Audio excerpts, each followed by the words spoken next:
I need 3 days' notice to have a wank. Hey, how you going? Been quite a long time. Been on a bit of a unintentional hiatus. In other words, I've been too much of a lazy cunt to actually get some content out in the last few months. Anyway, I've just come back from seeing Rambo: Last Blood. Uh, Initial impressions: brutal, ugly, depressing, and for a good portion, dull. Which is something you wouldn't expect. Well, maybe not, I don't know. I went into this movie only knowing the very basics of like the plot. You know, Rambo's niece, something happens to her, she gets kidnapped or something in Mexico, he goes down there and shit kicks off. I've never been a massive Rambo fan. I mean, I enjoy the move. Well, I enjoy the movies in varying degrees. First Blood's good. First Blood Part 2 is kind of shit. Third one's entertaining schlock. The fourth one is insanely brutal, but like kind of entertaining. But yeah, this one, fucking hell. So at the end of Rambo 4, or Rambo as it's called, just because Sly Stallone likes to confuse the fuck out of his audience for some reason.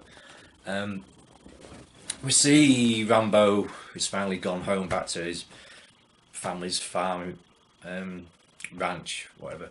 And when this begins, we see that Rambo's dad is passed on, and Rambo's like, the head of the ranch now, and he's got his family's housekeeper still living there, and his niece, her mother's dead, and I don't know if that's Rambo's sister who popped her clogs.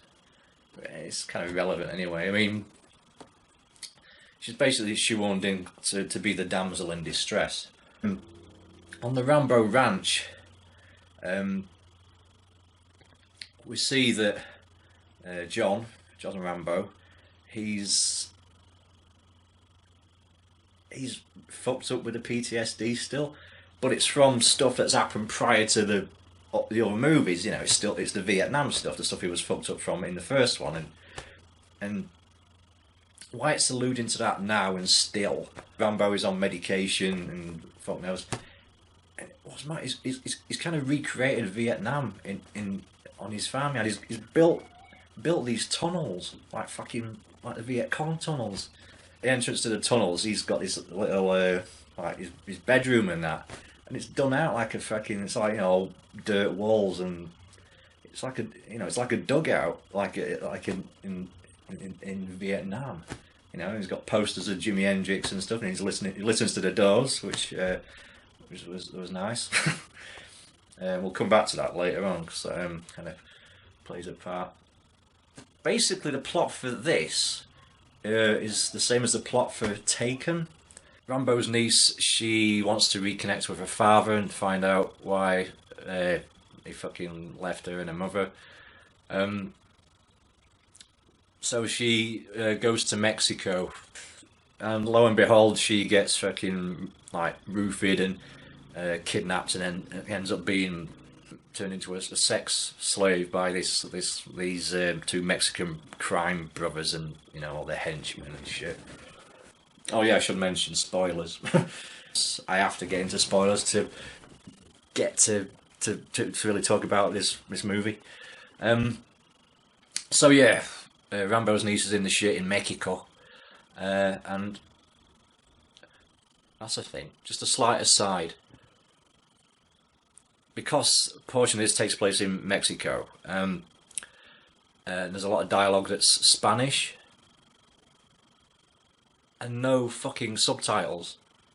I don't know if that was just a fault at the cinema I saw it at the screen I saw it on, but there's scenes, there's like there's big scenes with huge chunks of dialogue where all like the baddies are speaking to one another in Spanish. And there's no fucking subtitles. I didn't have a clue what they were fucking saying to one another. And it really frustrated the piss out of me, because it happens a lot. There's lots of stuff. I'm thinking, why? And I'm thinking, was this to add to the xenophobia of it? You can't understand them, so you don't, you don't see them as characters. But yeah, I would have liked to know what they were fucking saying to one another, apart from Bendigo and shit. So Rambo goes down there to rescue his niece. There's one dude he interrogates. He does it by fucking first the big Rambo knife, sticks that in the dude's leg to the hilt, and also he fucking gouges his thumb through this guy's flesh, grabs, I think it's like his collarbone or something around there, snaps it out to get him to talk and that, and it was gut wrenching. I mean, I was expecting it to be fucking brutal, because the fourth one was fucked up. I mean, this one isn't so bad in terms of the amount, but it's on the same level. He confronts the fucking one of the two crime brothers, and he's surrounded by like the henchmen and that, and he gets the shit kicked out of him because he goes in fucking naked pretty much. On that, he's got a pistol or something. And he just walks in there. And he's like, that was a fucking dumb move, I thought. And he gets rescued by this independent reporter chick whose sister was also a victim of these two brothers. And who ended up dying of an overdose from all the smack they were pumping into her a couple of years ago. So she takes him back to her pad, and he's on the couch for a couple of days, kind of unconscious. It's fucking not a bit of a ridiculous thing. His face is just like a massive fucking swelling after he's had this beating, and he recovers in 4 days, and his face is no swelling at all, no bruising, no fuck all. In 4 days. I mean, I know he's Rambo, but fucking anyway, that's just something that was a bit dumb. But hey, it's a Rambo movie. So yeah, he gets well again, and he gets this reporter chick to help him to re-infiltrate the fucking sex slave house. And he goes around from room to room with a fucking hammer, and he, poof, another brutal scene, but fucking yeah. I mean, he's fucking hammering people in their head. One gets it in the bollocks. Yeah, it's pretty gnarly, but yeah, they fucking deserve it. Fuck 'em. So, and he finds his niece, and she's he sees her. She's had her face cut and fucking loads of track marks on her arm from where they've been sticking her with smack to keep her fucking enslaved. So yeah, it gets her out of there. Gets her in his car, driving back over the border on the way back to fucking the ranch in Arizona.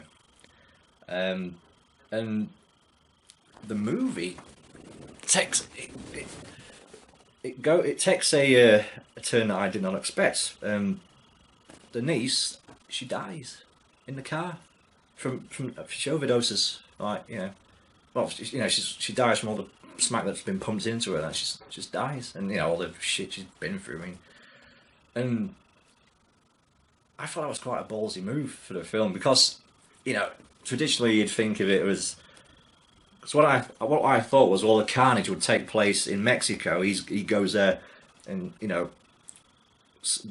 slaughters all the bandidos and to rescue her. But now he fucks up a few of them with a hammer and that and stuff. But now, so yeah, she dies. So he drives back to the ranch, buries his niece on the property, which I'm sure you can't really do, can you? I mean, you've got she's got social security. She's got an identity, on paper and stuff. I mean, wouldn't you have to alert the authorities somehow?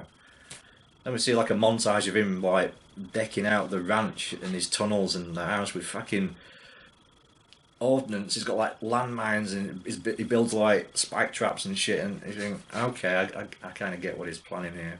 It's like, why does he keep all this shit? He's got like fucking rifles out the ass, machine guns and grenades, and it's like he can't get past the war. It's like, well, fucking hell, have a crack at it, man. Jesus. So he goes back to Mexico. He grabs one of the he kills a bunch of the henchmen, which is a cool scene. He just goes around and knifes the fuck out of a bunch of them, then he gets to the brother. It just shows him approach because it just shows him approaching the shower where the brother is, and then you don't see it. You just see the aftermath, and the other crime brother finds his. I keep saying brother, and then the other guys find the brother on the bed with his head missing, and it's got a picture of Rambo's niece and I think his driver's license, like stabbed into the body. So he's like, come and get me, you cunts. So yeah, they go to his ranch, and as soon as they enter the gate, one of the cars goes over a mine. Boom! That's fucked up. Rambo pops out from there. He's fucking shooting these people. He's got these. Shows him making these shotgun shells with magnesium shards. So it's like basically like incendiary shells. So yeah, he's popping a few dudes and they're fucking all burning up, and then he lures the rest of them into the tunnels, and that's where the violence gets fucking, the brutality, hacking and slashing, and but it's and so he kills most of them and leaves the head, the other brother, to the last. Ends up luring him into the fucking, the barn or something. Pogs him 4 times with his bow and arrow. Once in each leg, once in each shoulder, pins him to the door, and then he approaches him slowly, draws the Rambo knife, and he said, "This is what you did to me," and he fucking cuts his guy's heart out and shows it to him. And I'm not saying, and it's not just like it's like, it's not a quick thing. It's fucking, it lingers on it. It plunges the knife into his chest, and he's like cutting. And he cuts that way, and he fucking punches his fist into the dude and pulls his heart out, and it's still beating, and he shows it to him, and the dude's like dies, and then the film pretty much ends there, So that's the gist of the movie itself. I mean, it's plot thin. It's just an excuse to have Rambo brutally kill a bunch of people. So, yeah, my thoughts on it. This was, like I said, this is an ugly film. It's dull as well because nothing fucking happens. Just wait. Well, it does, but it's like I said, it's just these like setups to lead up to the the blood-soaked climax. I mean, the characters in it are bullshit. I mean, when Stallone gets the shit kicked out of him, one of the crime brothers is saying to him, "Oh, these women, they're not people to us. They mean nothing to us." It's like, yeah, we get it. You're the bad guy. It's like, it's so on the fucking nose. This movie was just an excuse to have a lot of brutal killing in it. I'm not sure what the point of this movie was. I mean, Stallone's pretty much it's just like this huge psychopathic mound of mashed potato that's trying to keep a lid on his psychosis and his bloodthirst, I guess. And I mean, it even mentions it in the film. It's like, I keep a lid on it, It's like, I know how black men's hearts can get. It's like, I think he's referring to himself there, which is, it's kind of probing into his character a bit. He's as full of hate and murder as anyone he's come across, any bad guy he's encountered before. And it could have probed into that more and give it a bit more character development, because it was just basically, oh, I'm still got the rage. Oh no, my niece has been, fucking kidnapped. Now, like I said, it was depressing. Well, because the girl died, it was a futile attempt. A beautiful young girl, full of life and vigor and that, and she gets no, I mean, like I said, it was a ballsy move, and I praise it for doing that, because that's. I mean, this shit happens in the world, doesn't it? There are people like that do things like this. There was no emotional fallout for. Well, it didn't show any emotional fallout for Rambo. It just like, kind of weepy for like 10 seconds. Then it's just all stoic after that. It's show a bit of, have a bit more of emotion for him. I mean, we get it. He's all fucked up and shut down and that, but let some of this love he has for his niece come out. 'Cause he just says it in verbally, and it's just all like, "They took my heart out. I had a family I never thought I could have." Yeah, yeah, but show that. Show it. Don't visual storytelling. You know, it's a movie. Come on. But you know, that's no one goes to a Rambo movie. No one's going to see Rambo 5 for fucking the character work, are they? I mean, come on.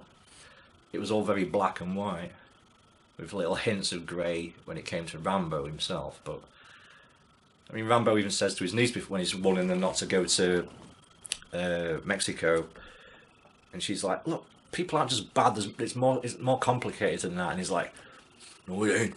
He's like, "Well, bad guy, bad guy." It was kind of cool when he's in his like homemade tunnels and he's loaded all the baddies into it and he's fucking up in like kind of with his knives and his traps and his explosive things, and he's got the Doors 5-1 playing.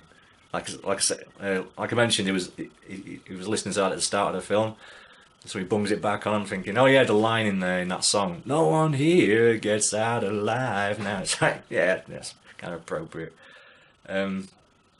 It's like, welcome to my kill dungeons. Welcome to my world back inside my head. The violence, it gets so brutal, it's almost satirical. I don't think that's the point. Like in, say, RoboCop or Pulver or Total Recall, where the violence is so over the top because it's meant to be satirical, kind of. In this, it's just Stallone trying to recapture the action heyday of the 80s, maybe. Which I'm in favour of, but the thing is, violence back in those films in the 80s and 70s and whatnot, it wasn't as excessive as this in the action genre. I mean, I remember at one point during the final, the climax, Rambo stood there with his fucking knife in his hand. I just got a vibe of Jason Voorhees. This is like horror. This is slasher movie. That's what it felt like. It felt like it was a slasher. More than that, But the context of the movie, where it's it's revenge, of course. Yeah, I mean, I'm all for a good revenge film, but what makes the revenge film? What makes it tangible is to have your characters in there. This is just fucking. Like I said, it got to the point where it was like pantomime, a slasher. Rambo was like a slasher, fucking up all these people. But yeah, it got the blood it got the blood pumping literally for a few minutes. This final showdown, this battle, and then it's like kind of okay. I mean, because I didn't know none of these henchmen had an identity. They were just like, oh, the baddie Mexicans that need to be offed in like brutal and crazy ways. It got boring after a while because it's like, well, okay, fine, boom, boom, who's it? Oh, that's just another faceless, baddie getting sliced and diced. Anyway, then we get to the killing of the end boss. He gets pinned to the barn doors with the arrows and Stallone cuts the dude's heart out. Now that made me feel sick. I don't often happen for a film. I mean, the film will have an effect on me where I'll get like that kind of shock nausea from like being scared or like nerves and that. But it's rare that a film would make me feel kind of where my stomach would that literally churn a little. I mean, yeah, you're going to argue, oh, this guy deserved it because he was an evil fucking dude. It's like, well, that's not the point, is it, really? I mean, it's just a movie, and these characters were just set up to meet their death at the hands of Rambo. Like I said, they weren't even characters, barely. They were just like, fodder for the plot, what there was of it. And just to have this fucking, where he just like saws through this guy's chest with his fucking big serrated Rambo knife, and then just like rips his heart out, and it's it's ridiculous. You know, it's ridiculous. Like I said, this was a really dour, miserable fucking film. There was no redemption at the end. There was no saving the niece. It just ends with Rambo just sat in his rocking chair outside on his porch, he's all alone again. He's you know, the chance of happiness that he's may have had is gone. And he was still fucked up anyway. The resolution was he killed everyone that fucking were responsible for his niece's death. It was kind of like a Death Wish movie. I fucking hate those. I mean, Death Wish 2 is just a disgusting, ugly film, and this put me in mind of something of that ilk. You know, it's kind of lost the point of what First Blood was. Well, all the Rambo sequels lost the point of what First Blood was. It turned into this comic book franchise for the second and third movies, and for the fourth and fifth, it's become this brutal fucking dead thing. Yeah, Rambo, Last Blood, pretty forgettable, pointless, only entertaining for like a very small portion. It was a dumb, characterless turd. A couple of little redeeming things, but you know, they weren't even redeeming. It's just But I wasn't really expecting anything. I wasn't expecting it to be as dull and depressing. I thought it might be upsetting with the level of violence like the fourth one was. This film just says that the world's full of evil things and evil people, and that's it. Fuck yeah, this is fucking yeah. Anyway, that was my very kind of emotional reaction to Rambo: Last Blood. So I hope you were mildly entertained by me rambling on for 20 minutes or whatever it is about Rambo 5 and what a fucking depressing experience it was. Anyway, until next time, goodbye. I'm coming day and night. I mean, it's terrific, right?